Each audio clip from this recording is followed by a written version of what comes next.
Okay, latest project, studio scale X-Wing. This is a galactic resin kit. This one was very nice to build actually. Nice clean casting. Lots of good detail on the surface of this model. It's quite nicely cast. A couple of areas that needed some work. Okay, where do we start? Internally, we've got a 1-inch square stainless steel armature running from about here all the way through the fuselage to the back here. Under the bottom, we've mounted an adjustable plate into the fuselage. I don't know if you can see that. That's got adjustable grub screws in it so you can change the angle. This stand is actually just a painting stand, so you should ignore that. That's not a display stand at all. It's been painted quite heavily because this model needs it. It's got to have the reference that the X-Wing had. It needs to go quite dark. So it's a dirty old chunk of resin now. Let's let the tractors go past.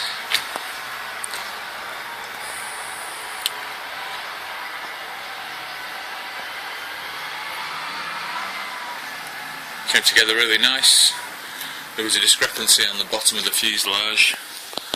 This rear section, for all you modellers out there, this section was low by about 5mm to the end plate, so the whole of this bottom has been filled and rebuilt with different panels and panel lines on it, just to build out the bottom of the fuselage, make it match the rear cap, which goes on as a separate piece here.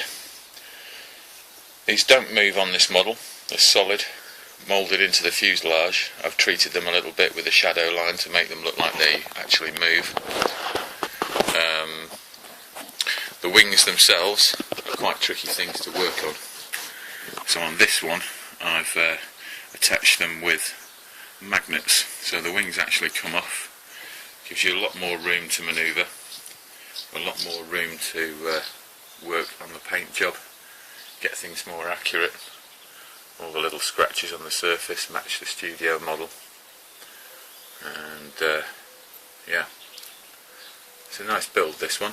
It went together quite well. The fuselage was a little bit twisted, but the stainless steel and a little bit of warm air managed to sort that out and managed to pin it into position.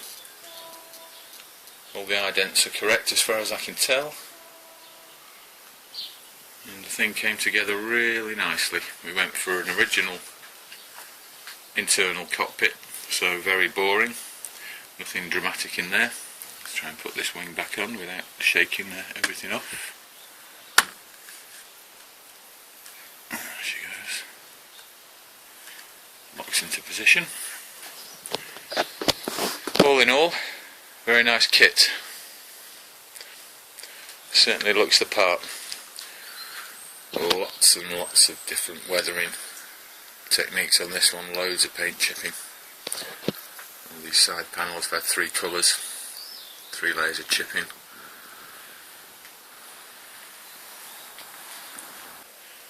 The new panels are nice and grey, the old panels are really battered and scratched. The R2 unit that came with the kit was a bit crap, so I replaced that with a D'Agostini pewter R2 unit, 1/24 scale, comes on a plinth. We soon hacked him off that, chopped him up, stripped his paint, repainted him, popped him back on, polished him up, and he actually looks pretty good compared to the original, so I'm happy with that. Followed as many of the idents on the studio model as possible for all you people who like your detail. There we go. Very, very similar to the studio. Underneath, a bit of treatment. You can see where the panels have been replaced. Slightly lighter. Painted a bit heavier on this model, just to bring it out, because the X-Wing, especially Red 5, was very heavily painted to get it to register on the strong lights. It's like a harlequin, this thing. There's greens all over the place. Subtle green. Not so subtle green. Where are you? I can't even see my finger. There he is.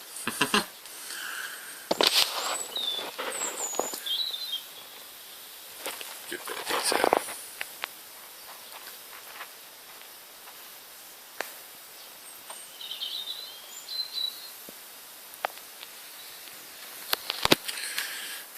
Nose cone heavily chipped and weathered.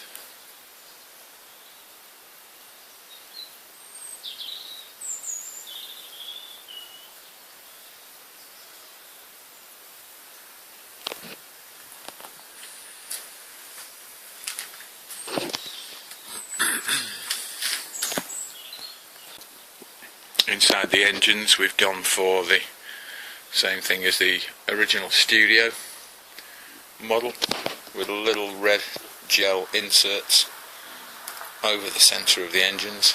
You can see those there, and we followed the weathering as best we can to get this thing to look just right.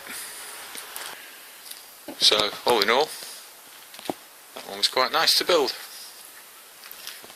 Hope you like it.